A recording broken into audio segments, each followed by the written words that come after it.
So, good evening, good afternoon, and good morning, people from the different geographies. We have a very interesting session today.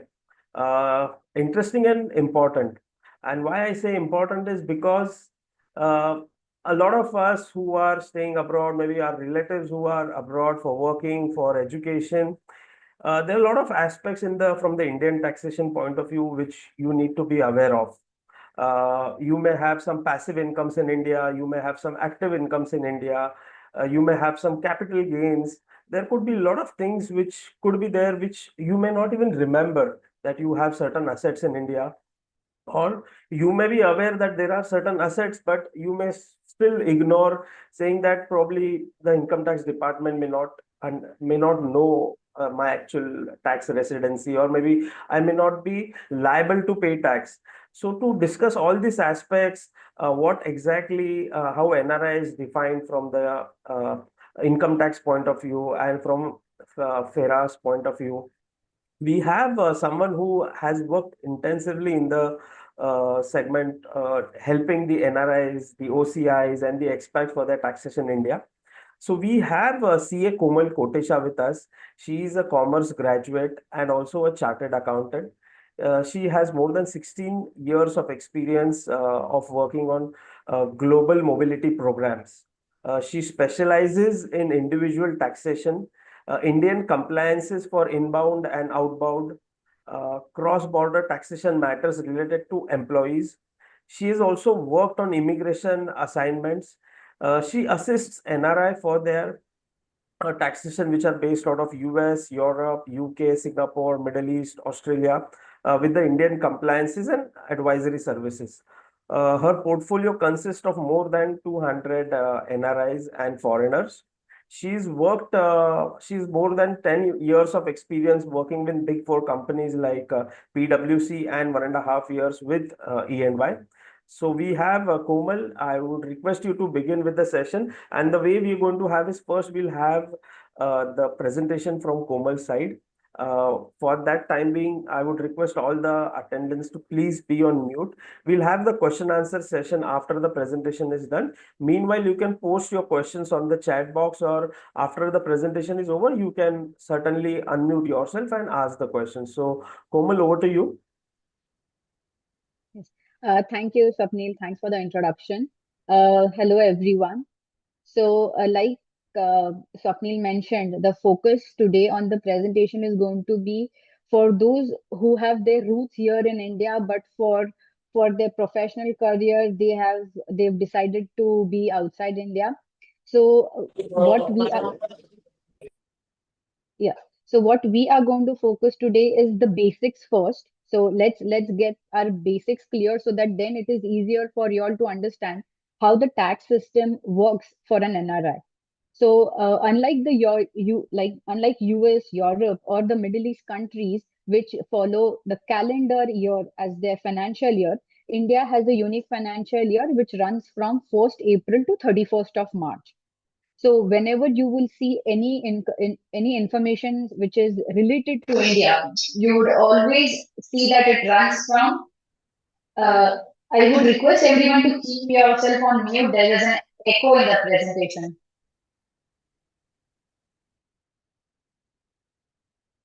Yeah. So the Indian financial year, like I mentioned, was runs from 1st April to 31st of March.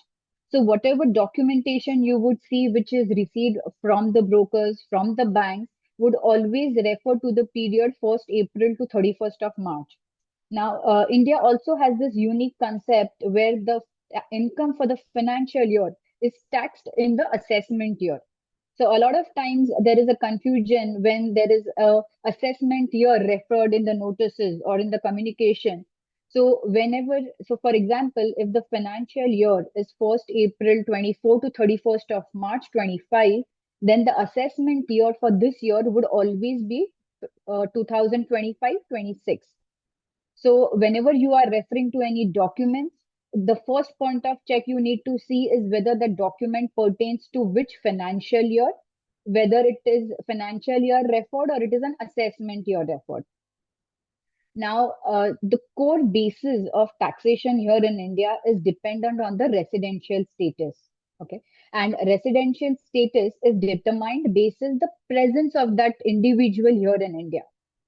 Now, the first and the foremost point which I would like to mention here is in the Income Tax Act, there is no such concept of NRI. We, in a very casual communication, refer ourselves as or yourselves as NRI, stating that you are probably a non-resident Indian. Now, this is more from a communication perspective. In the Income Tax Return or Income Tax Act, there is no such concept of NRI. Then, what is the residential status and how is that determined? So, residential status is basically primarily based either you are a resident or you are a non-resident. And then the resident is further broken up whether you are a not ordinary resident and or a ordinary resident.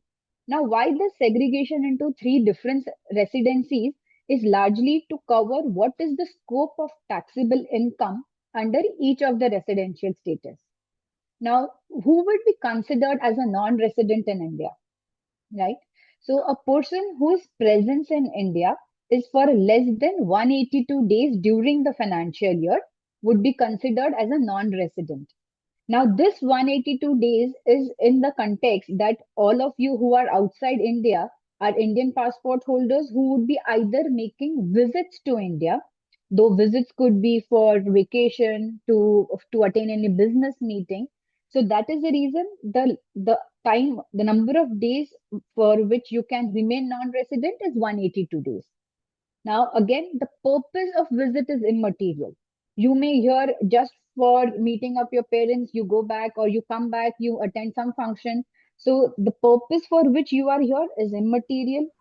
The day you reach India and the day you leave India is also considered as present in India. So what is of importance is when you are at the airport, the stamping. The stamping would decide whether you would be there in India for that entire year or not, or for an entire day or not. Now, when we come to resident but not ordinary resident, that is a case where your stay in last 7 years is less than 730 days. Now, India doesn't only refer to the current stay, it also refers to the stay in last 7 years because the government is also has taken into consensus that there will be a lot of employees who would be moving in and out. So along with the current year stay, the stay in last 7 years is also of importance. So whenever you are, if you are a non-resident, the point to note here is always maintain a record of your travels, visits to India. That will also give you a planning opportunity to check that how long have you already been in India during that financial year and how many more days there are there so that you retain your non-residential status. Also, residency is to be calculated on a year-on-year basis. So you may be a resident this year. That doesn't automatically make you a a resident for the entire time you are there in India. So every year you have to evaluate what is the presence during the year, what is the presence in last 7 years to determine what is your residential status. Now, again, is an Indian citizen a resident in India? Like I mentioned, there is no concept of NRI Income Tax Act. Similarly, India does not discriminate between Indian citizen and foreign citizen. So just because you are an Indian citizen or you are an Indian passport holder would not make you either a resident or a non-resident. So the again, what is needed is your presence in India. Then a lot of time people have this notion that NRIs or foreigners are treated differently when it comes to taxes. So again, a myth which is busted out here is there is no separate preferential rate for non-residents or OCI category in India. The only difference is when it comes to dividend income, because for dividend income, the non-residents are taxed at a differential rate. Now, when you say that you are OCI card, again, the OCI card references only for the category of 182 days because again, you are still a person of Indian origin. You may have got your OCI card because your spouse may be an Indian passport holder. But for you, even if you're an OCI card holder and in India for less than 182 days, you would still be considered as a non-resident in India. Now, like we mentioned, why is the non-residential status important? So here we've tried to tabulate that what is the nature of income that will be taxed when you and or according to your residential status.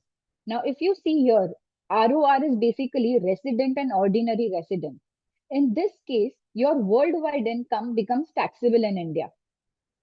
So if you see in all the three columns, it is taxable in India. When you are an RNOR, which is resident but not ordinary resident, it is only the India sourced income which is taxable in India. The exception to this is if you are running any business which is incorporated or based out of India, but the key decision making is happened when you are here in India. So you may have a company which is say incorporated outside India, which you are a director, and the sole decision making for that company is dependent on you. If you are based out of India, then it is said that the business, even though it is overseas, is controlled from India. So whatever remuneration you may be earning from that company will have to be evaluated whether that will still be taxable in India or not if you are a RNOR. Then the last and the most important residential status for our discussion today is the NR, that is a non-resident. In this case, it is again only the India sourced income which is taxable in India. Now, I have always used the word sourced. Why? Because you may have received the income in India, but the source may be outside India. So, in that case, if you are a non-resident, then there are treaties which India has with 36 countries where that income can be still be said that not taxable in India because the source was outside India. Now, for you to give you an example of what is sourced and what is received in India. So, say you are an employee of an Indian company. The Indian company has, say, sent you on an on-site to work to, say, Dubai. Your payroll still continues here in India. So, you are still an employee of the Indian company. The Indian company is paying you salary in your Indian bank account. So, the receipt is in India, but the salary which is paid to you here in India is for the services that you are rendering to the company while you are physically present in Dubai. So here, the source of income, which is salary, which is rent, experience or services rendered, is based out of Dubai. The receipt is in India. In this case, if you refer to the India-Dubai Treaty, the treaty clearly says that salary will be taxable in the country where the employment is exercised. So even if the income is received in India, the treaty gives you a benefit that that income will be taxable only in Dubai. Now in Dubai, because there is no income tax, you may end up paying tax at zero rate. But that is the rate which is a zero rate. The income is still taxable in the UK. So this is the difference between why not every income which is received in India will be taxable in India. Also, to give you another example in this context is if you are, say, working outside India, you have earned your salary outside India. You are planning to remit the funds from outside India to an Indian bank account. So again, the amount which you plan to remit to India is from services that you have rendered outside India. Merely remitting the funds from your overseas bank account to your Indian bank account and those being deposited in India in itself will not be taxable in India. Because again, here the source is outside India, even if the receipt is in India. Let's touch upon some income sources which are typical and very unique to, say, non-residents. When I refer here non-residents, I am including the OCIs also. So this is what is applicable for NRs who are non-resident Indians, OCIs, or expats. Expats in terms of outbounds and not inbounds. Now, what we mean by outbound is Indians who are working outside India and not foreign nationals or foreign passport holders who are working in India. Okay. To start off with, the first head of income is interest. So we all know that for the funds that we have in the bank account gives you interest. Okay. So that interest, if you ask any resident individual, is taxable in his case. For non-residents, there is a tax exemption in the Income Tax Act, which says that if you have earned any interest in your NRE account or on an NRE fixed deposit, that interest is not taxable in India. The reason being, NRE account is actually considered as a non-resident external rupee account, and they want to give it a status of a foreign account maintained with banks in India, so that interest is not taxable in India. Now, what is an NRO account and what is an NRE account? We will surely discuss this when we come to the banking part of it. Right now, we will touch upon first what are the income tax implications for these heads of income. Now, coming next is to the dividend. So, dividend income is basically taxed, like I mentioned, for non-residents, it is taxed at a special rate of 20%. So, throughout the year, you may not have earned any other income. The only income you have earned is, say, dividend. Now, in India, there is a slab rate taxation, right? So, up to 3 lakh under the new regime, there is no tax. But if you have a dividend income, which is taxed at a flat rate, still you will not get the basic exemption limit. You will have to pay 20% of the income as tax on the dividend income. This dividend includes, of course, a dividend which is declared by mutual funds, as well as dividend declared on the shareholding that you have. Next, we come to the rental income. So rental income is any income that you would have earned from any property situated in India. It may be a residential property, it could be a commercial property. So the rental income which you have earned for the financial year, April to March, would be taxed in India. Now, there could be instances that the property was not let out throughout the year. It could be either because you got the possession in the mid-year, or the earlier tenant vacated and there was a gap in between till you find a second tenant, or you decided that you wanted to renovate the property and the property was ultimately let out only for part of the year. So when it comes to rental income, whatever is the income which you have actually received is what is taxed. So if you have received the income only for 4 months, what will be taxed is only the rental income for that 4 months. This is only if you have up to 2 properties. Now, so supposingly, let's take an example. You have 3 properties, one out which is let out, one which is occupied by your parents or your family members, or you use it for your occupancy when you visit India. And there is this third property, which is a vacant property. You tried to lease it out, but there were some reasons because of which you could not lease it out. Or again, the second property is also occupied by your family. In this case, the government gives you a benefit to consider 2 properties as self-occupied. Now, what do you mean by self-occupied and what benefit is associated with it? Is that there is no tax implications up to 2 properties that you hold. If you plan to buy the 4th property, which is even if it is vacant, that property will be taxed in India and the income will be a deemed rental income. That would mean that if that property was let out, then whatever income you would have fetched is what is taxable. So the point that you should note here is if you are having two properties which are already occupied, any third property that you buy will either, if it is let out, the actual rental income. If it is not let out, then the deemed rental income is what will be taxable in India. Now, throughout the year, you could have incurred expenses for the maintenance, for repairs on this property. So here, you do not get deduction for the actual expenditure.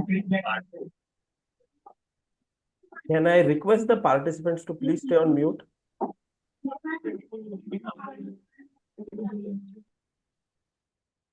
Yeah, so we were saying that in case of rental income, you do not get a deduction for the actual repairs and maintenance expense that you incurred.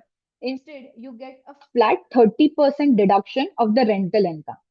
And this deduction is irrespective of whether you have incurred any expense on repairs and maintenance during the year. Also, you get a separate deduction for the municipal taxes that you pay. Now, the deduction for municipal taxes is available in the year of payment. So there is a possibility that you received the municipal tax receipt, but because you were not in India, you did not pay it, and you paid, say, for 2 years together in the current financial year.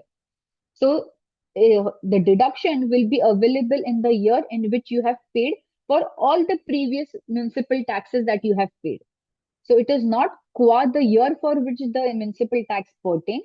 The deduction is qua the year in which the payment is made. This goes with the rental income.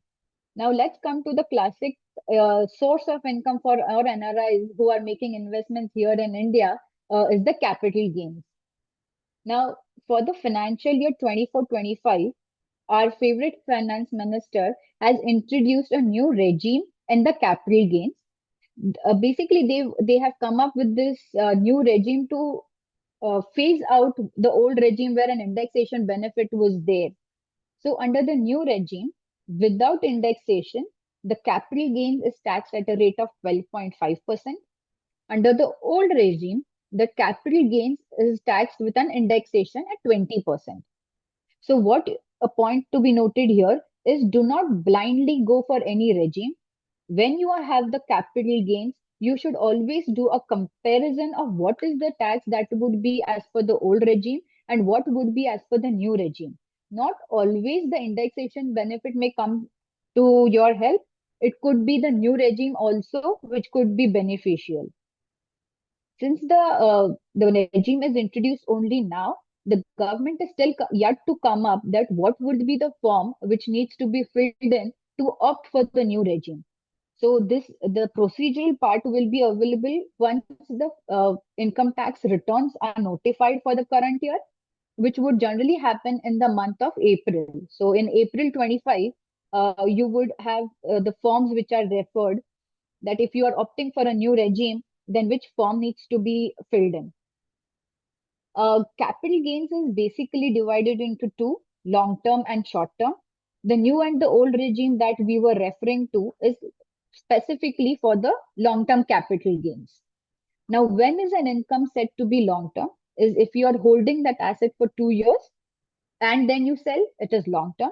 If you're holding the asset, now when I say asset, I'm actually referring to property and not your equity, because for equities, the holding period is different for a long-term and a short-term.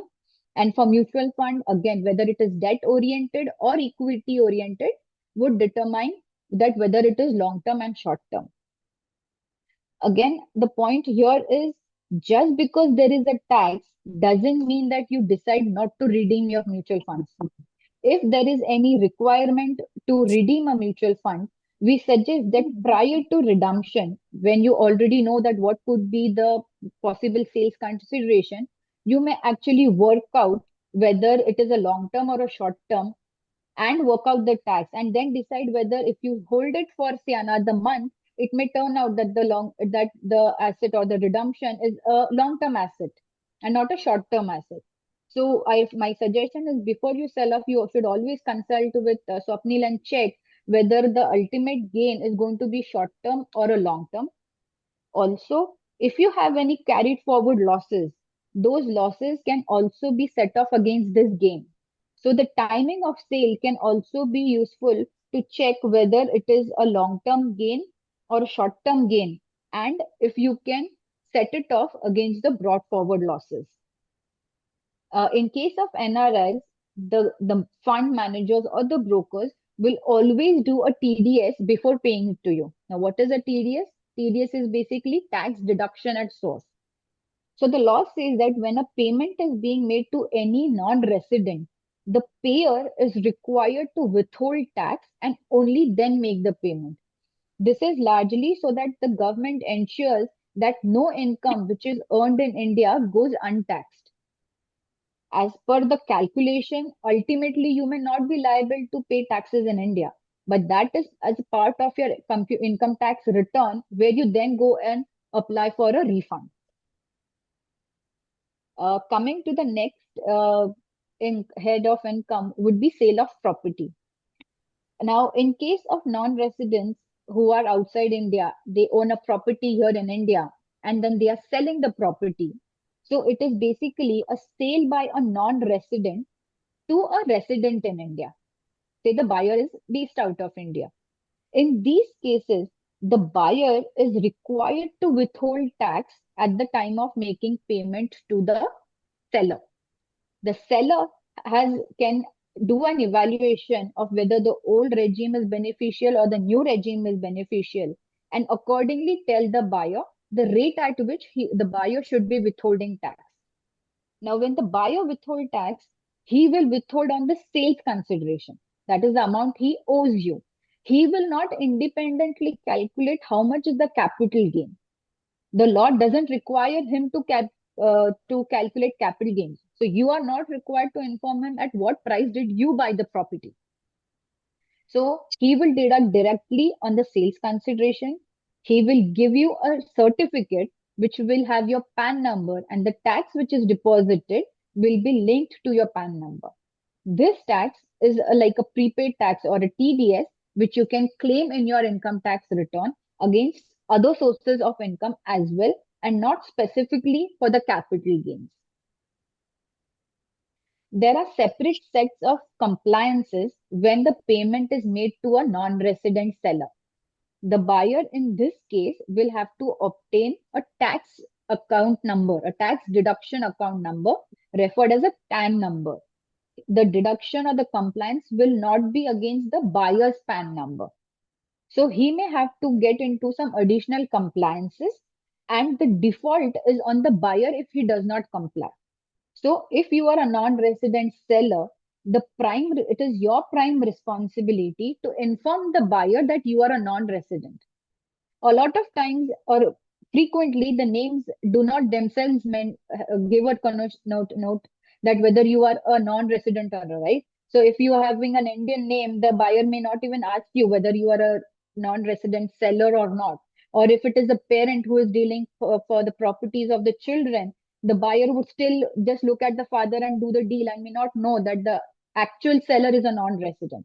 That's why the onus is on the non-resident seller to inform it to the buyer that the seller is a non-resident. After intimation, even if the buyer defaults, then the non-resident seller is not at a risk. The default is what the buyer will have to face.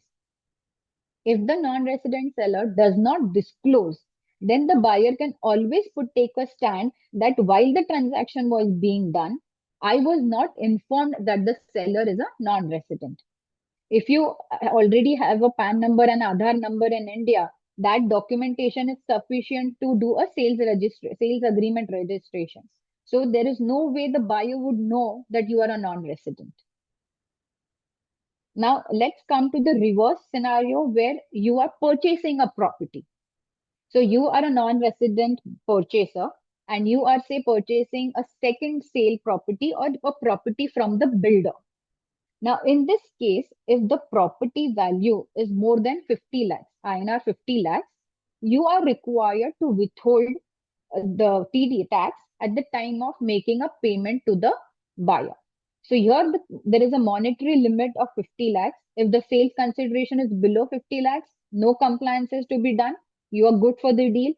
If the value is above 50 lakhs, then there is a withholding tax compliance. Now, the entire payment of 50 lakhs may not be done at once. If it is a builder, of course, he will take installments as the construction progresses. Now, if you know that the total value is going to exceed 50 lakhs, for every installment that you pay, you have to keep withholding 1% and deposit it with the government. So there is a separate form which the non-resident buyer has to fill in, which is basically a return cum challan, where the details of the property, details of the buyer, and details of the builder or the resident seller are required to be updated. Here, whether the installment is due every month, then the withholding still has to be done every month, because once you withhold, you have to deposit the tax within 30 days. So here we've discussed what are the main heads of income which generally a non-resident would have here in India. Moving ahead is on what are the typical registrations which are required here in India. Now, every country has its own tax registration number. In India, the tax registration number is referred as the PAN number or a permanent account number. Now, any investment you have in India you have a bank account in India, you have a property in India, the primary document which you should have is a permanent account number in India. Now, whether you should have an India address for a PAN, no, not required. You may still have a foreign address and a PAN can be issued to you. The documents, of course, would differ, that which document would be required as proof of address or as proof of identity. But a foreign national or a foreign resident can also apply for a PAN in India. You may not have any income in India, but if you are a director in any Indian company, just being a director doesn't mean that you would then need a PAN in India. If there are other directors also in the company, then a PAN is not required. So a directorship would not require you having a PAN in India. Now, is your PAN operative? This is a very peculiar scenario that we have seen during this entire year. So the government had given a timeline to link the PAN with Aadhaar. So the primary question here would be that is a non-resident required to obtain Aadhaar in India? Now, if we see the Aadhaar Act, who is required to have an Aadhaar in India is a person who has been in India for more than 183 days in the previous year. So to give you an example, say you have come to India or you relocated to India in say financial year 24-25, you will be eligible to apply for an Aadhaar in India if your stay in financial year 23-24 was for more than 182 days. So because non-residents would not spend that amount of time in India, the income tax department has issued a circular which says that just for income tax purposes, non-residents are not required to obtain Aadhaar in India. So if you are obtaining Aadhaar in India, you need to first check whether you are actually required to obtain an Aadhaar in India or not. Because if you are not required, but you have already obtained, then it is mandatory for you to link the PAN number and the Aadhaar number. So primary for non-resident, Aadhaar is not mandatory, but if you have still obtained, then you have to link the PAN and Aadhaar. Also, you need to ensure that the mobile number which is linked to your Aadhaar is the one that you are using. A lot of times, whatever OTPs, the one-time passwords which the income tax department issues would be received only on Aadhaar registered mobile numbers. Also, for your benefit, for Aadhaar number change, you have to be physically present in India. The Aadhaar updation does not happen online because there is a biometric process which has to be followed. You have to be physically present in India. So whenever you are planning your next trip to India, what you need to ensure is analyze whether you require Aadhaar in India. If you're already having an Aadhaar and if the mobile number is not linked or you've changed the mobile number, ensure that you update the Aadhaar records with your updated or the most recent mobile number. The mobile number has to be an Indian number. Of overseas numbers are not allowed to be linked to Aadhaar. The next point is when is your PAN considered to be inoperative is when probably when you applied for a PAN, you were in India, you were an Indian citizen. So the income tax department's record has that you are an Indian citizen. Subsequently, you moved out of India, you were a non-resident. You may or may not have filed returns in India as a non-resident. What the government is now doing is it is tracking out all the PANs which are linked to the Indian citizenship. And if you have not linked it to Aadhaar, they are directly treating these PAN as non-operative. So what are the implications of PAN being inoperative? If there is any remittance that you want to make from India out to your overseas bank account, the remittance won't be made until your PAN is considered as operative. B, if there is any refund which you are supposed to receive from the income tax department, then again, if your PAN is inoperative, your bank account may be valid, your return may be verified, and the refund is actually due for you. But just because the PAN is inoperative the refund will not be credited to your bank account. So what is the solution for this? So if you are an Indian citizen, you are a non-resident, you are not required to obtain Aadhaar in India, then how do you address this PAN inoperative uh, criteria which is set to your PAN? In this cases, a letter has to be filed with your jurisdictional tax officer along with a copy of your passport, the stamped pages of your passport which say that you are always outside India, or your travel pattern, inform the travel pattern to them. The moment the department categorizes you as a non-resident in their database, it is when your PAN will again become operative. When the PAN becomes operative, it becomes operative from the time it was treated as inoperative. So you don't have to again redo and inform the department again that now my PAN is operative, now you issue a refund to me. The moment the PAN is considered operative, the entire process of refund payment would automatically get kickstarted. Another criteria is supposingly you were an Indian citizen when you applied for a PAN. Subsequently, say you took up a US citizenship or an Australian citizenship. So when you take up an overseas citizenship, India does not recognize dual citizenship. So you have to surrender your citizenship and apply for a OCI card.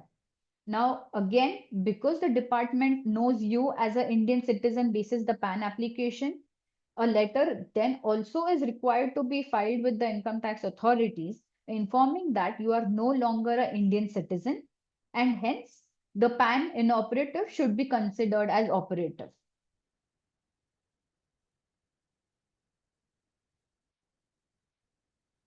We will go through some statements or documents which are generally important and referred when it comes to dealing with income tax in India. The first form is Form 26ES. This is basically the form where if any tax is deducted against your PAN number, it will reflect in this form. So and this form is available on a quarterly basis. So the deductor is required to report to the Indian tax authorities on a quarterly basis how much is the tax and how much is the income against the PAN number. So the due dates for the first quarter, that is for April to June, is 31st of July. For July to August is 31st of October. For October to December, it is 31st of Jan. And for the last quarter, that is Jan to March, the reporting happens by 31st of May. So this is why when you approach the bank in the month of April for asking for a TDS certificate, they would ask you to wait until May when the TDS certificate will be available because the filing for the last quarter is an additional time up till 31st of May. Now, in addition to the taxes which are deducted against your PAN number, the tax that you have deducted for any individual also gets reported here. So, if you are a buyer of a property and you have done a TDS of the seller, those details also get populated in 26ES. If there is a huge credit card expense that you have throughout the year, if you have made any fixed deposits, if you have made any high level transactions or you have bought a luxury car on which again there is a tax collected at source, this information also gets reported in the 26ES.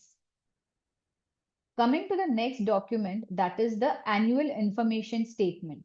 Now, this statement is started generating from financial year 22-23 onwards, where again, if the 26ES only has one line item about your PAN, your TDS details, the annual information statement would have a detail about it. It is just a replica of Form 26ES, just that 26ES would not have each individual script of mutual fund which is sold. It would just have one lump sum consolidated number, whereas the annual information statement would have a detailed individual listing of the scripts, be it shares or mutual funds, which you have sold. The annual statement will also have whether the transaction was through the market or it is an off-market transaction. It would also have if you have transferred shares or DMATs from one DMAT account to another DMAT account. So those kind of detailed information you will find in the annual information statement. We've seen cases where there is a duplication of information or the same script is repeated twice when it comes to the annual information statement. The point to be noted here is you should go through the AI statement, identify which are the duplicate entries, and through the compliance portal, report it to the government that these are duplicate entries. The reason for this being, when the department processes your income tax return, they would refer to this information, annual information statement. So whatever is the sales consideration which is reported there, if that is not reported in your income tax return, they would come back questioning, or they will raise a discrepancy report that there is a difference between the AIS report and the sales transaction reported in income tax return. You should get in touch with your PMS brokers or your share broker and inform him about the duplication, so that he in turn can inform the mutual fund or the company for and check for the reason for duplication. Transaction information statement and the annual information statement go hand in hand. Transaction information statement would also have the same information which is available in the annual information statement. It is just that the transaction statement would have it again on a consolidated basis and not as detailed as the annual information statement. Now, basis what we have seen throughout the return season for last 2 years is most of the times these statements are accurate. In fact, there have been cases where the transactions were reported in these statements and the clients were not aware that there was this transaction, and they had to then go back to the broker and check whether this transaction was really there or not. So our suggestion is always do a check of the annual statement. Also, in case of properties, in India, it is customary that the property is bought in a joint name, that is between the husband and the wife. So from a tax perspective, the person who pays for the cost of acquisition of that property is considered as the owner of the property. Now, when you go for the registration, of course, for registration, you would be submitting documents for both, for the husband as well as for the wife. So for the stamp duty registration, the information from them goes to the income tax that the husband and wife both have bought a property. Sometimes the entire sales consideration is reflected again both the husband and the wife. Now, this is an information anomaly. This is not how the transaction was meant to be. The transaction was meant to be only in the name of the husband. So again, a reply has to be filed with the income tax authorities that the property is solely of the husband, or the property is jointly owned by the husband and the wife, but the share mentioned in the AS report is not the correct share. Again, there have been notices which have been issued because of this difference as well. It is always a good practice to be proactive, analyze these documents and file a submission instead of waiting for the department to send you a notice and then you filing responses to it. And the information statement portal has this option where you can actually submit feedback upfront. You need not wait for the department to send you notice, or even from some cases wait for the financial year to be closed. Now we come to the next report, that is the TDS report. This is the general report which everybody is aware of. This is the tax deduction certificate which the deductor provides to the deductee, informing him that what was the nature of income and what is the tax that is deposited. Now, from an income tax return perspective, the document which is the most important is the capital gains report. Now, if you visit to the portal, the brokerage portal, there will be n number of reports which will be available. That will be a tax P&L, there could be a transaction statement, there could be a holding statement, and there would be a capital gains report or a dividend report. Now, when you are filing your income tax return, two documents which are of utmost importance for you is, one is the dividend report, which will state the company-wise dividend that you have earned. And the second report is the capital gains report. These two are the only documents which you are required to refer. These documents will have the tables in the format in which the income tax return is to be prepared. So you don't have to run between reports to find the information which requires to be specified in the income tax return. Also, in the income tax return, it is a good practice to report each script individually and not the entire amount qua the brokerage statement. Again, because what is reported in the AIS report may be different than what is reported on a consolidated basis. And you will also lose track to check that whether all the scripts have been correctly captured or not. From a banking perspective, like I mentioned, India follows a financial year, but overseas you follow a calendar year. So when you request for a bank, the banks have this facility to issue a certificate, interest certificate to you for the calendar year separate and for the financial year separate.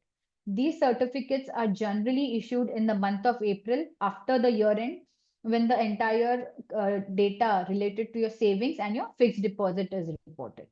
Now, another way to check whether the bank has done a tax or not, if you refer to the interest certificate, you would observe that if it is a NRI fixed deposit or a NRE savings account, the banks would not deduct taxes on it. The tax deduction on the interest certificate will be reported only for NRO savings or an NRO fixed deposits. Now, coming to reporting, the actual reporting which happens of the income that you have earned throughout the year is in the income tax return. In case of non-residents, the form which is to be referred is ITR 2 and not ITR 1. The ITR 1 is only for resident, uh, tax residential status is that of a resident. We've seen a lot of times a client coming to us where he has filed ITR 1, whereas the filing has to be an ITR 2.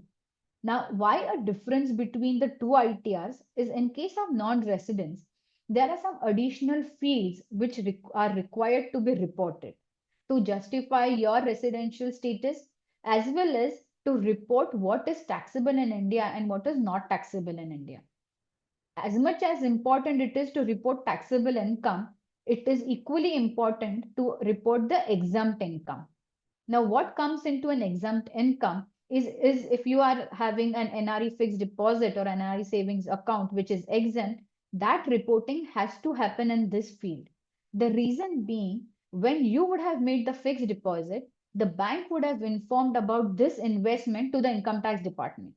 So through your 26 years, the department already knows that you have an X amount of fixed deposits. Now, when the banks report, they don't have a field to identify the fixed deposit as an NRO or NRE. So you may have made a FD of say 50 lakhs and you've earned interest on it.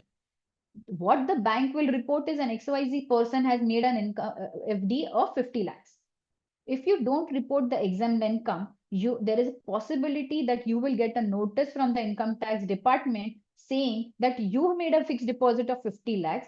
Prove what is the source of this income and why haven't you filed an income tax return in India. So to avoid the hassle of subsequently replying it to the tax authorities that, okay, I made this 50 lakhs of FD, but it is an NRE FD and the interest on it is exempt. A good compliant person would be who just files a nil return and reports the exempt income in the exempt income schedule. This way, the department also knows that, okay, whatever investment is made is through the exempt income and the individual has rightfully disclosed it in the income tax return. Then comes the foreign tax jurisdiction details. Now, in this schedule, if you are a non-resident in India and you are a resident of any overseas country, that information is required to be reported. The return will be considered as defective or void if this field is not updated. Most of the times, if this field is not updated, the portal won't accept your return also. So what details is to be reported here is the country of which you are a resident and the tax registration number of that country. Now, when it comes to Middle East, where there is no tax liability or no tax in taxable in Act itself, Income Tax Act itself, there is a possibility that you don't have a tax registration number. In these cases, it is generally your passport number which is used or which is can be referred under the tax registration field. Now, why is it the department collating this information? This is because India has also, along with the tax treaties, India has also signed data or information exchange agreement with a lot of countries, where both the tax offices of both the countries exchange information, and then the country, if that income was taxable and it is not offered to tax, then the notice is issued explaining why the taxable income is not there. To give you an example here, supposingly you have a house or you bought a house in Dubai.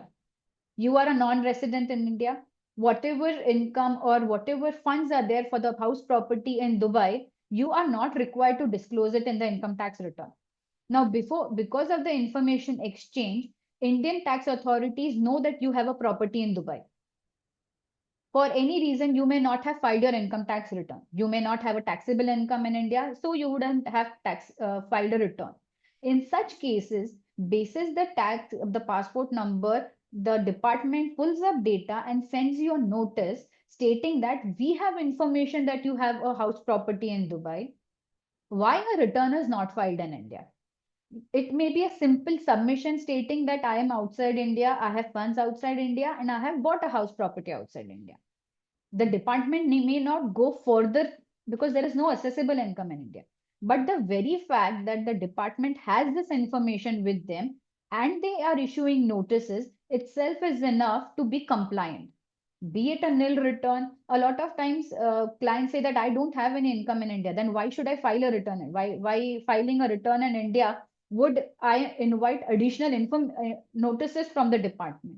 So here, these days, this is not the condition how the department is working. They first want to know that if you are not filing, why, and they themselves will assess that whether you are required to file or not. So if you have any transactions in India, high value transactions in India, be it a nil return, do file returns in India. Now let's come to bank accounts. In the income tax return, there is a specific field where all your bank accounts have to be listed. Those bank accounts may be dormant. Those bank accounts may have been closed mid-year. But because they were your account as of 1st of April, the entire list has to be mentioned in the income tax return. Also, you have to nominate your NRO account for refunds. A refund is not credited in your NRE account. It is credited only in your NRO account. From financial year 23-24 onwards, in the income tax return, along with the bank details, there is a specific column where you have to select whether that account is a NRE account or it is a regular savings account. So that field is also required to be updated. The next reporting comes to unlisted shares. So if you are holding any unlisted shares, be it shares in you have an investment in any private company, or there are share certificates which are lying with you, which you have not converted into demat form, those also are required to be reported in the income tax return. If you are a director in any Indian company. Now, whatever discussions we are having is all if you are having anything in India. So, if you are having unlisted shares in India, then the reporting is required. If you are a director in any Indian company or any Indian limited liability partnership, that also is required to be reported in the income tax return. These two are largely reporting schedules. They do not have any impact on your taxable income. Coming to the last schedule, which is the asset and liability schedule. Now, this schedule is applicable if your taxable income in India exceeds INR 50 lakhs. So, if that is the case, then whatever assets and liability you have in India is only to be reported here. So why am I stressing in India is because for a non-resident, it is only India reporting which has to be done. If you were a resident, an ordinary resident, then it was a reverse case. You have to report your global assets in the asset and liability schedule, as well as report your global assets in the foreign asset reporting schedule. moving ahead, let's come to the banking part of it. So which are the type of bank accounts which an NRI can hold in India? Now, in India, a lot of times I have seen that clients ignore that they were having a savings account when they were here in India, and they generally do not visit the bank and inform the banks that they are now no longer resident in India and they have moved. So their bank accounts need to be re-designated. Here, it is an appeal to all of you that in your next time when you are visiting India, check what are the bank accounts that you hold in India. If they are regular savings account, you need to designate them as non-resident ordinary account. So the bank account number does not change. Your bank balances don't change. It is just that it is designated as a NRO account rather than a savings account. So you don't have to inform anybody that your status for the bank account or the bank account numbers have changed. It is just that you have to update the KYC which is there with the bank that you are now a non-resident. Along with every NRO or a non-resident ordinary account, you get to open a NRE account, which has the tax benefits that we've been discussing throughout the session. Also, if there are accounts which are in your maiden name, for girls. So if they have not changed the name after their marriage for the bank accounts, you need not change them just because you are an NR. You can still hold them, but again, your KYC has to be updated with your residential status. Like I mentioned that the income tax refund comes only to your NRO account. Now, there have been cases that we've practically seen that a lot of times the bank account does. Reason here is a lot of times the information which is there with the bank does not reconcile with the information which is available in the income tax portal in your profile. So for a bank account to be correctly validated, your mobile number and your email ID has to be the same which is there in the bank and which is updated in your personal profile in the income tax portal. Also, you need to check that the IFSC code is correctly updated. If it is a joint account, there is a separate field in the bank validation field where you have to select a joint account status. Now, if you are using you just have one bank account in India, which is used by the husband and the spouse both, then you need to ensure that the PAN number of the second holder is also updated with the bank, because we have seen cases where there are husband and wife holding only one bank account in India. So it is the PAN number of the first holder which the bank has. And because the second holder's PAN is not available, the bank validation fails and the refund is stuck. And we keep blaming that the department does not issue refund to me. So here the action is on you to check that the bank account is correctly validated. We come to remittance of funds. Now, when you transfer funds from your NRO account to an NRE account, it is still considered as a transfer or a foreign remittance. There, you may still require a CA certificate for movement of funds.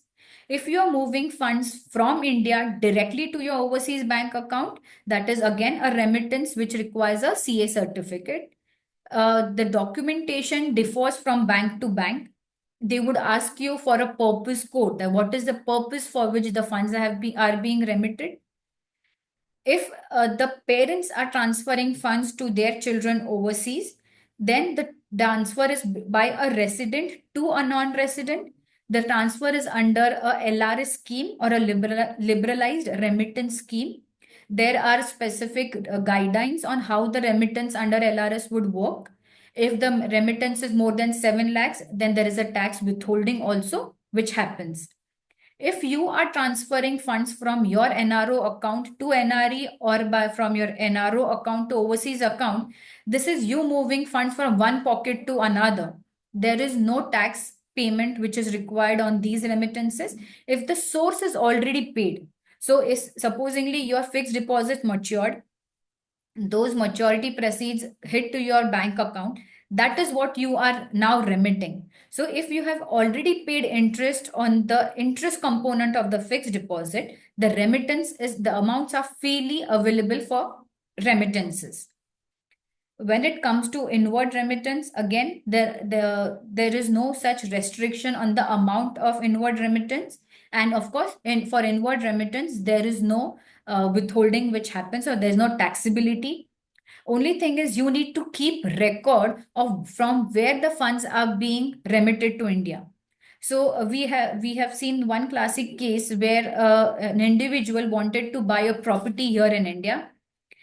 She was working overseas. The funds were transferred from the overseas bank account to the Indian bank account. The funds were lying there for a year, and then the funds were invested to buy a house property in India. She received a notice from the tax authorities to explain that from where the funds have come. So, see, she reported that the funds were transferred from overseas bank account. The department has gone to the extent of asking to submit the overseas bank account, mapping the remittance from that account to the Indian account, and then checking whether actually the funds have been sourced from outside India. So if you are making any fund remittances to India, ensure or keep a noting of where the funds are being applied for, so that if there is any question raised, you have a response which is available with you. A lot of times, if you are making payments to the payment portals which are available, like Razor Pay, so they don't give you an FIRC, or they don't have that exact way how a bank statement is generated. That is also why it is important for you to keep a record that of what amount of funds have you been remitting to India. The last and the most important point is updating your KYC, be it for the bank accounts, for the demat accounts, with the mutual fund houses. But your KYC needs to be updated, and it needs to be visited every year to check whether it is updated or not. Most of the time what happens is the relationship managers or the bank personnel who is not used to handling NRI portfolio may not be aware of what implications it could have. But the ignorance of bank may not be an excuse for you to face penalties.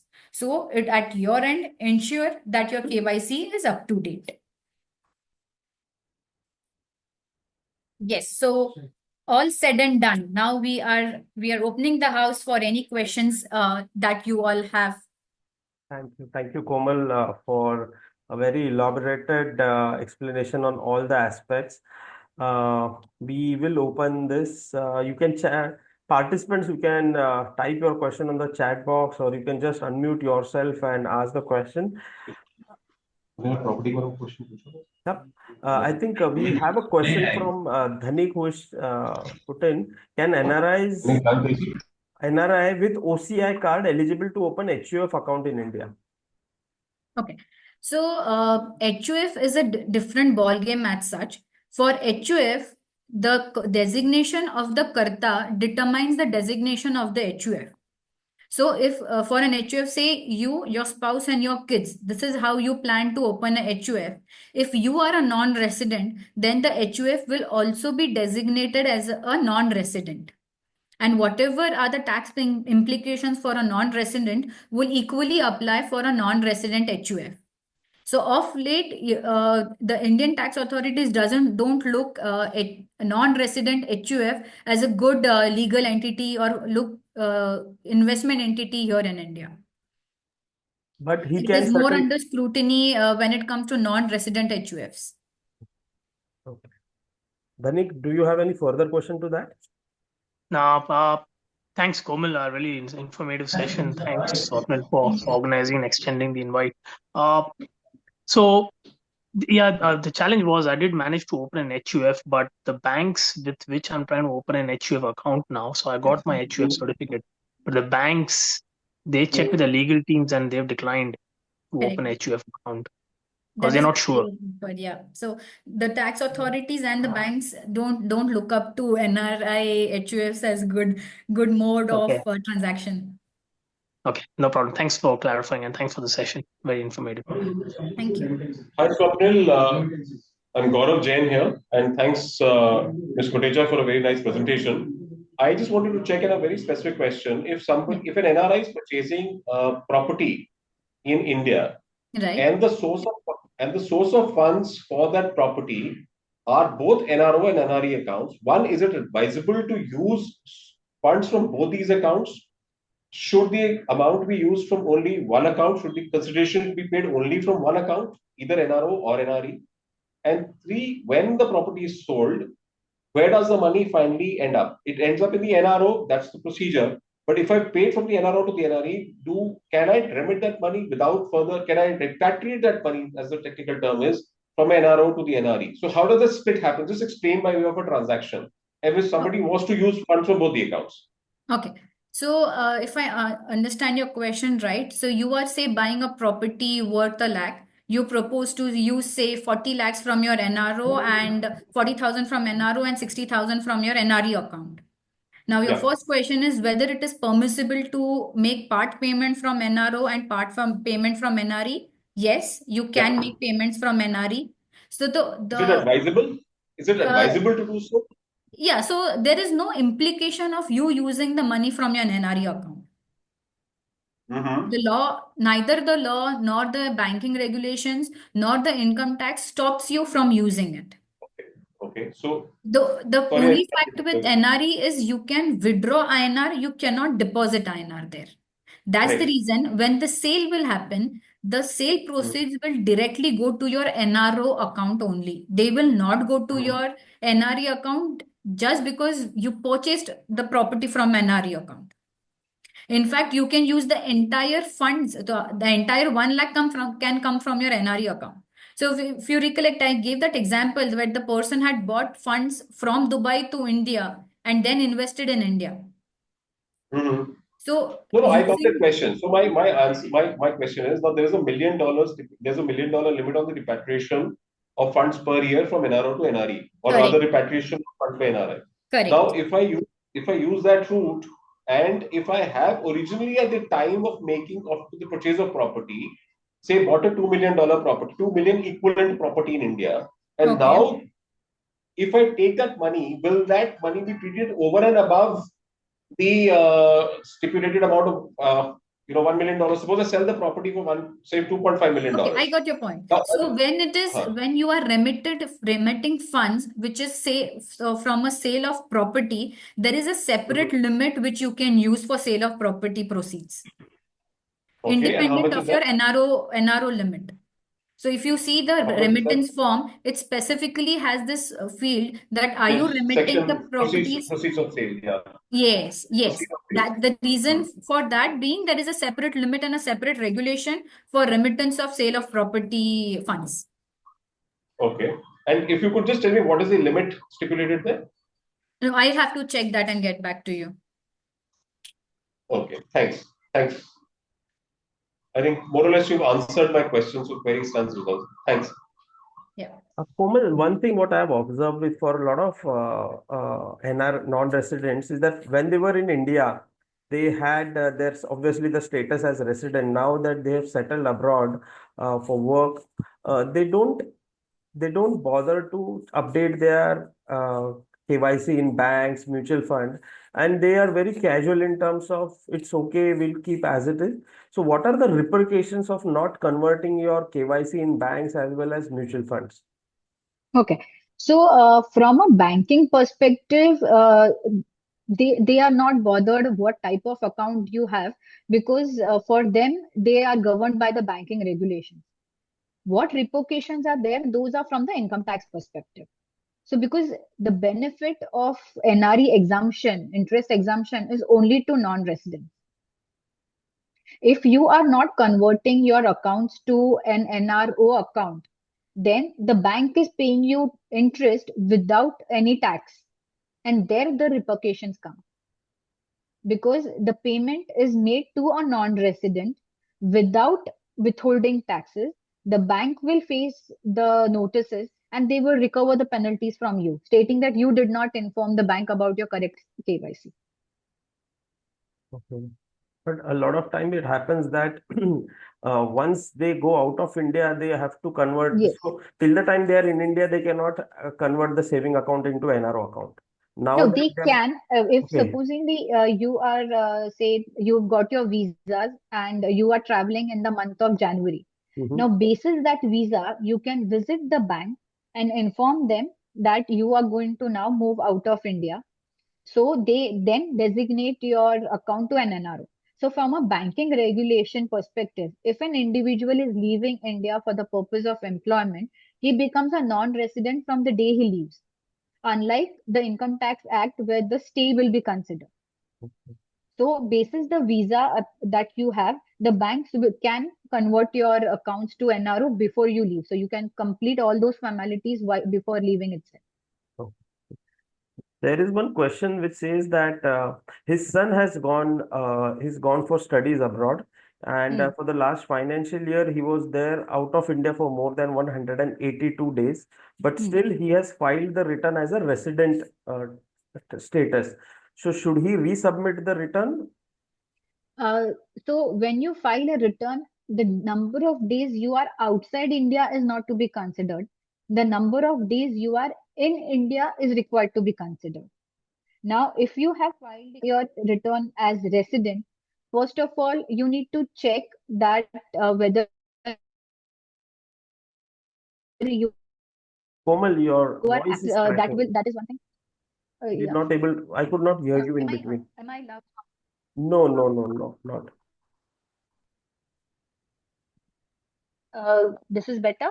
Yeah, This is better. yes. Yes.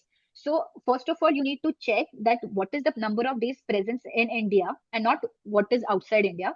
And if you are a non-resident, then you need to check that is the income correctly offered to tax in India or not. If the now because you are you filed it as a resident, first you would have referred the wrong form. Second, you would have not used the right fields, or you wouldn't have updated the fields that we discussed. So for financial year 23-24, you have an option to revise the return until 31st of December. So you can still file a revised return in the correct form, reporting the correct residential status and updating all the correct fields. You should be doing this to avoid any other complication for the going forward years. But But first is analyze whether your residential status is really a non-resident or not. when you said that you need to check how many days he was in India, it is one Correct. and the same, right? To check if he was more than 182 days outside India, that means he was less than 182 days in India. No, so when you say that, we need to check for the period April to March and not Jan to December. Okay.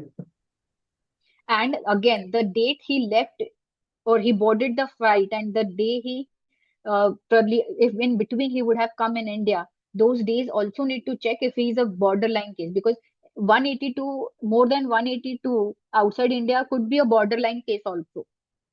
A day here and there would also make a big impact. But then in this case, the client is not sure whether next year he will be still staying in US.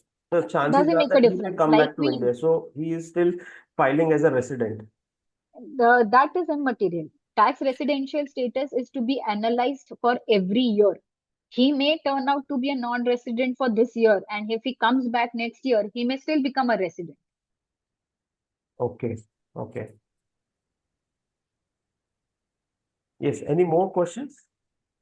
Yeah. Hi, Swapnil and Komal. This is Paresh here. I wanted to check how much time I have recently moved out of India to Malaysia. So I just wanted to check how much time, do I have to convert my savings account to NRO? I know it needs to be done immediately, but since I So there haven't is done it no yet, such, any there's no time such limit. time prescribed. If you have not done it right now, in the next visit when you are here, you may do that. A lot of banks have this online processing option also, so you may not be physically required here. You may check with the banks if you are still out of India, whether you can convert the bank accounts while you are outside India itself. Okay, okay, understood. And if I have to transfer money from here to India, I need to first do it to the NRE and then from the NRE to the NRO, right? Excuse me. Not necessary. You can transfer funds from your overseas bank account directly to the NRO bank account. Okay, okay. I thought only funds from abroad can come into NRE and Yes, then that to is the correct. NRO. That is correct. But no, nothing, no regulation stops you from sending it directly to your NRO account. Okay. I mean, will it get, there should not be any additional tax. That is the only No. thing that I'm So concerned about. if this is a foreign sourced income, if you are a Hmm. non-resident, the receipt in your Indian bank account will not make it taxable. Okay. Okay. Understood. Paresh, which See, is the ultimately you banker? will bring it to your NRE account and then transfer it to the NRO account itself. So if the paperwork is going to be saved from directly remitting to your NRO account, and Hmm. because there is no tax implication, that would be the better route. Right. Right. Okay. Understood. And one more thing, in case I need to place any deposits, is it beneficial to place it in NRE or to in the NRO account? Is there any So difference? of late, banks are offering the same rate of interest for NRO and NRE FDs. NRE FD is would be beneficial because you will not be paying tax in India on the NRE fixed deposit. But here, what is important is if you are taxed in your overseas or the resident country or the country where you are on your global income, this Okay. NRE interest will be taxable in that country. The tax benefit is limited to India. Okay. So this Okay. is for Okay. everybody's benefit. Whatever exemption is there is only from India perspective. If in the country where you are working and a resident there, if that country is taxing income on worldwide basis, the NRE interest will be taxable in that country, unless the tax treaty comes to the rescue. Okay. Okay. Got it. And I continue the regular mutual fund, SIP, which is continuing in my account. So even if it gets converted from my savings to the NRO account, that can still continue, right? The Yes, regular SIP or the EMIs which are happening, so that yes, can still yes, continue. yes, Okay. yes. And I read a regulation where it says that I can no longer, if I am not a resident of India, I can no longer renew my PPF account. Is Correct. that correct? Correct, yes. Okay. So from 1st October onwards, you cannot extend the PPF account if you're already holding. You cannot open a new PPF account.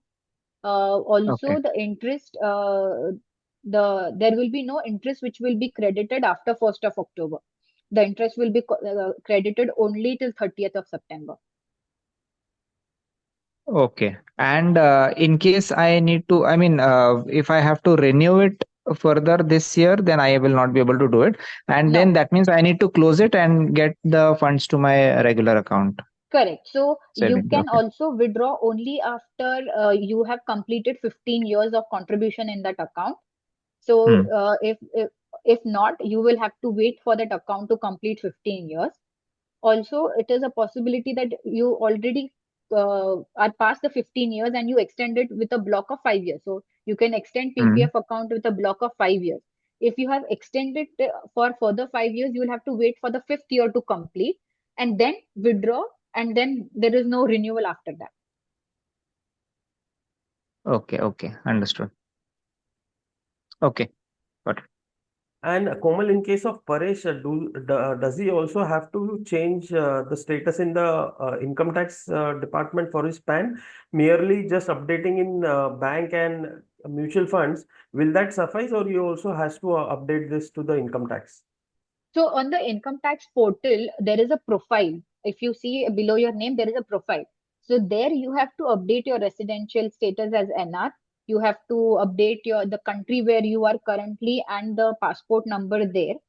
And if the PAN is operative, no further action required.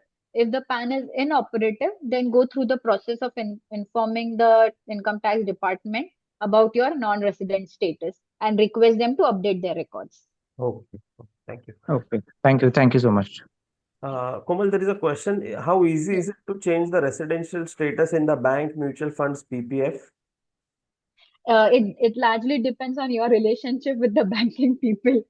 Okay. How quick, because it is purely internal to the banks, and as per their processes, what documentation and what forms they would require. It would depend from bank to bank. Okay. Okay. But Yeah. if you are working with ICICIs and the HDFCs of the world, you may want to check if that can be done online or a visit to the bank is required. Yeah, and to answer the second part of the question, yes, once the status is changed in the bank, we will. It's not very difficult to change for the mutual fund and for the capital market investments in India. Once we have the updated NRE NRO account, we need your global address proof. As well as Indian address proof, and then the KYC can be processed, and then depends whether the KYC, the presence has to be in India, or the person can send the signed documents from abroad. That can be discussed one-on-one, because as per the regulation, the person has to be in India to get the KYC done. But on relation basis, at times we can also get the KYC done even if the person is still staying abroad. There is another question, Komal, which says that what if the saving account is a joint account with my mother? Do I need to remove myself from the account, or is it possible to convert into the NRO account? Here, I believe, Aishwarya, you are the second holder or the first holder. Does that matter, Komal, or? Yes, it does matter. I am the first holder in Okay. this scenario. Okay, so generally, when it is joint bank accounts, the person who is the first holder, all the mapping of PAN and everything happens with the first holder. So, if the first holder is a non-resident, you may want to check with the bank whether they permit you to still hold it as a regular savings account, or because you are a first holder and a non-resident, it will have to be converted to an NRO account. Okay. Generally, the second holder is largely from a perspective that if you are not around, she can sign on your behalf and the transaction can move on. So Mhm. primarily, if it is you who is operating the account, then it should be converted to NRO. Okay. Thank you so much. Komal, you said that for the rental property, the income from property, you said Yes. if you have more than two properties, the first two, or the account holder has the option to decide which two will be the self-occupied. So Right. can one of the property be a commercial property in that, or it compulsory has to be a residential? And if it is a commercial, it will by default be let out No, you can hold a commercial property as vacant amongst the two properties that we discussed. as self-occupied. The income tax act doesn't differentiate between residential and commercial when it comes to taxability. Okay, okay. And Komal, a lot of times what I've experienced is most of these bankers, they're not very well versed with the implications, the formalities, the regulations for NRIs.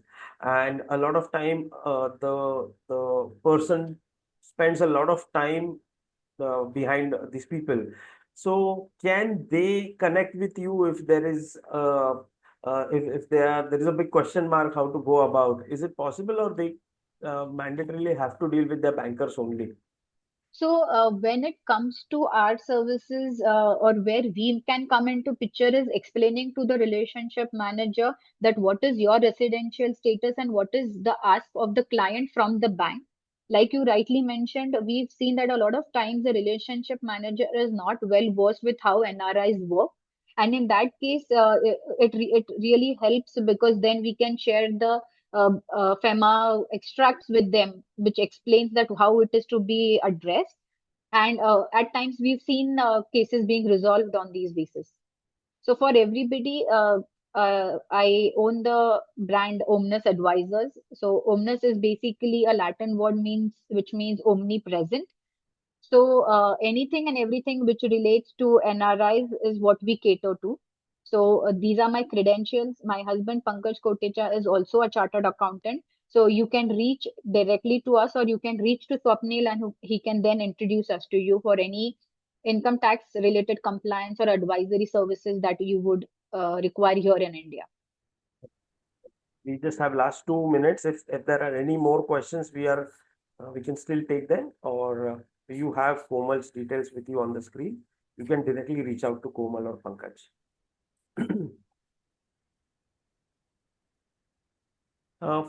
Is there any way for a NRI to avoid the taxation, the TDS which gets deducted when he sells a property? Is there a way out, or there will be a So compulsory TDS? no, earlier there was this application called as a lower TDS withholding application, which was a certificate which the tax authorities will issue So the process was that you calculate the capital gains, and if you feel that 20% of the index benefit is a very harsh treatment because it is 20% of the sales consideration where the cash block is there, that time a application could be filed with the tax authorities stating that ultimately I may not be taxed at 20%, either the property or it's a capital loss, or the rate could be well within 3 to 4%. Analyzing the calculations, the tax authorities did issue certificates. But now with this new regime and old regime being in place, if either of it is beneficial, the chances of going to the tax office and the officer analyzing the lower rate are now very minimalistic. But that can still be analyzed if a lower withholding tax certificate should be applied for. Do we have any more questions? But thanks a lot, Komal. If in case any question comes, we'll take that. But thanks a lot for sharing a lot of insights on how this entire ball game of international taxation happens. Honestly, there is a lot of confusion. Even well-educated people who are staying abroad, there is a lot of confusion amongst them. And I believe service of professional or chartered accountants who are well versed with this tax compliances need to be availed. But thanks for sparing time and discussing with us. Yeah, thanks, Swapnil, and thanks Finoglobin team for giving me this opportunity to bring some insight for the NRIs, and so that they are well compliant here in India, and the tax notices, responding to tax notices can be avoided. And thank you all for being such a wonderful audience. And I'm so happy that the moment there are questions, it means that people were attentive throughout this session, because that is the only reason they have questions. Yeah.